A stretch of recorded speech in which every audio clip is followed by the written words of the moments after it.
Hey everybody, today I wanted to talk a little bit about trellising tomatoes because I have out 5 or 6 different ways to trellis them here, and I don't know what's the best yet, but I will tell you what's working so far and what's not. First of all, I have a whole bunch of these tomato twisty things. They are not my favorite. Maybe I just don't know how to use them right, but I don't know how you get them to stick to the pole. I think you're supposed to put the pole right by it when they're really little, and then you kind of wrap it around it as it grows. That just never seems to work right for me. So I have this one kind of attached, and I'll try to wrap it as it gets bigger, but we'll see. I just put them in, so I didn't want to get them too close because I don't know how long my roots have gotten on these plants.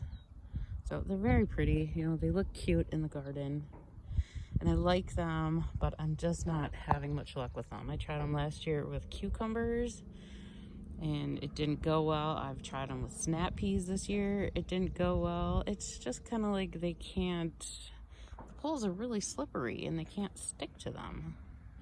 So I'm not crazy about those. This is just a great big fence. I've already spent a lot of money this year, so I'm trying to use what I have around the house and see how it goes, just to save some money. I just had a little grouping of tomato plants here, so I put them all in here. I thought, well, they'll lean on the fence on the outside, and then they can lean on each other on the inside. I'm not sure if that will work or not, but I'm gonna give it a try and see what happens.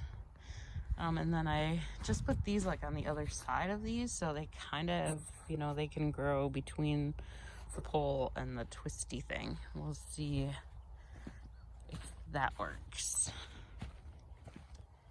This is the first year I'm trying this kind of trellis, and I'm very intrigued so far because it seems like a lot of the tomato plants grow right to it. I have 2 of these, and I probably have way too many plants in, but these tomato plants have all grown right to that trellis. This is even a better example because I started this one a little bit lower to the ground, so they reached it sooner, and yes, they just inserted themselves right into the trellis. This one's a little too far away, so I gotta find another trellis for that one. I have the tried and true tomato cages. I have really big ones, and they're these painted ones, and they seem to work fine. I know a lot of people say don't use the really cheap ones. I also have the ones that are skinnier at the top and then wider at the bottom. Have skinny at the bottom and tall at the top. I don't really know the difference. I'm not sure why they do that. It's something I can look into, but I have not done that yet. Tomato cages really do help, though. You can tell all the ones that are in cages are just bigger than the tomato plants that are not in cages.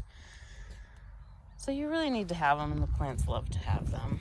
So here's another one that's bigger at the bottom, and then it gets skinnier. So we'll see later in the year what happens and what ends up being better, and maybe it depends on if you have determinants or indeterminants, but I have them all mixed up, so we're gonna find out. And then down here, this is kind of, let's say I had another one of these, so I put a couple plants in there. These plants were bigger, so I only got 2 of them in there. And then this is a tomato cage, which is a square. And I actually kind of really like that one. I might pick up a couple more of those, but they are more expensive, but they're tall. They look nice, like you'll be able to reach your hand in to get the tomatoes. And I kind of would like those for my brandywines. These are brandywine yellow plants over here. And I feel like I would kind of like that.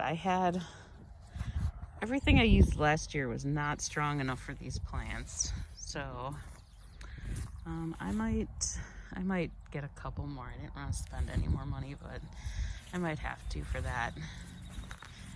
And then this, don't forget to shake your little tomatoes when you walk by them and you see flowers. I always do that. See, I have a few cheap ones here.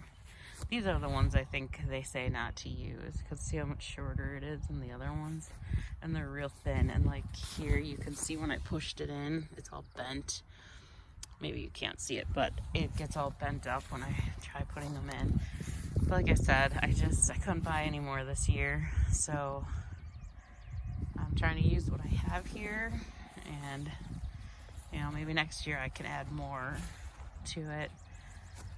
These, I have a few of these that aren't in the trellis either. They're a little too far away. They're still doing really well, so I have to get something for them yet.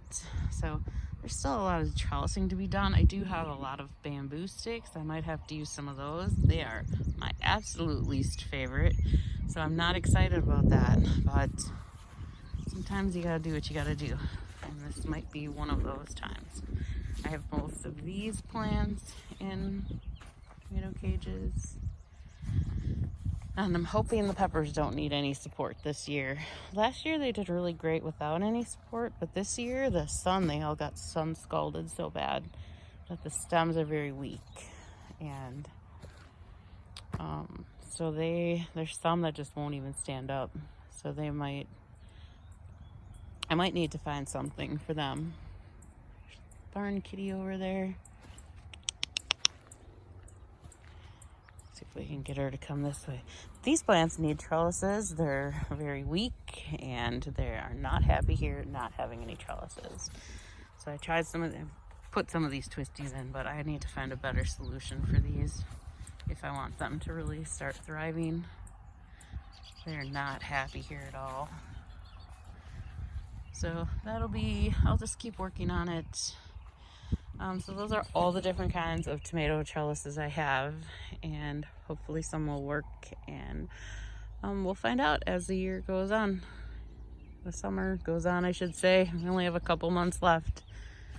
So thanks for watching. Please hit the subscribe button and have a great day.